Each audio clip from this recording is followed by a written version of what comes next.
रात के समय खिड़की के कांच पर बारिश की बूंदें गिर रही हैं। गुरप्रीत नाम का एक नवयुवक मेज पर सिर झुकाए बैठा है। उसके चारों ओर कोर्ट के कागजात और कर्ज के नोटिस बिखरे पड़े हैं।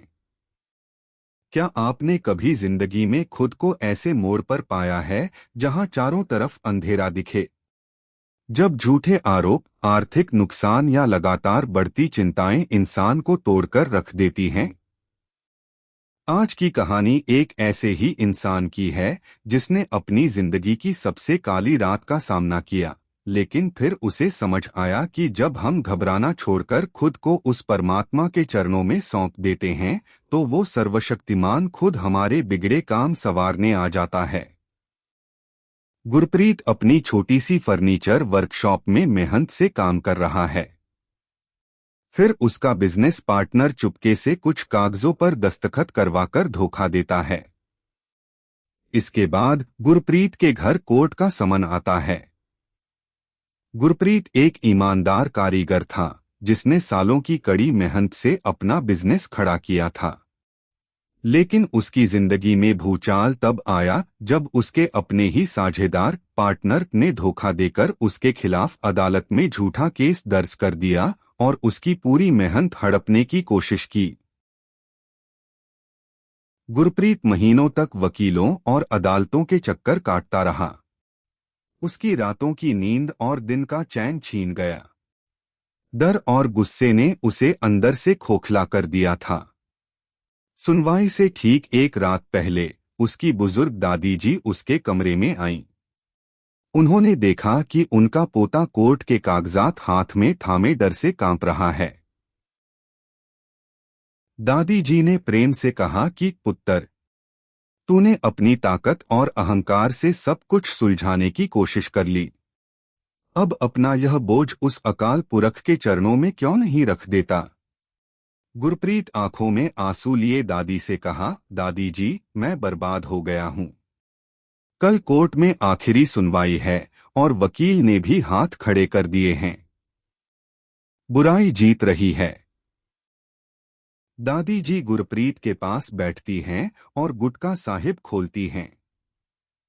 वह गुरप्रीत से श्री गुरु अर्जुन देव जी द्वारा राग गौड़ी में उच्चारित पावन शब्द का पाठ करने के लिए कहती हैं। थिरु घरी बैसहु हरि जन प्यारे, सतीगुरी तुमरे काज सवारे।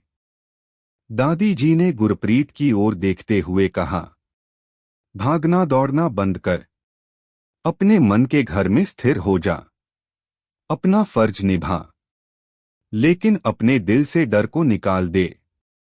इस पावन शब्द का पूरी श्रद्धा के साथ जाप कर और अपनी चिंता का फैसला उस परमेश्वर पर छोड़ दे। उस रात गुरप्रीत ने चिंता में इधर उधर टहलने के बजाय हाथ जोड़कर अरदास की। उसने अपने मन में उठ रहे तूफान को शांत किया और पूर्ण विश्वास के साथ नाम सिमरन और इस पावन शब्द के पाठ में लीन हो गया। सुबह की पहली किरण के साथ एक नई उम्मीद ने दस्तक दी। पिछली रात की बेचैनी और चिंता जैसे कहीं पीछे छूट गई थी। गुरप्रीत के चेहरे पर अब एक अद्भुत शांति थी। वह पूरे विश्वास के साथ अदालत की ओर बढ़ा।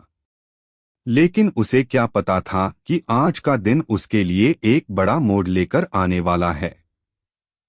अदालत की कार्यवाही शुरू ही हुई थी कि अचानक एक पुराना लेखा परीक्षक वहां पहुंच गया। उसके हाथों में वे असली दस्तावेज थे जिनका इंतजार गुरप्रीत को न जाने कब से था। उसके सामने आते ही जैसे पूरी कहानी ने एक नया मोड़ ले लिया।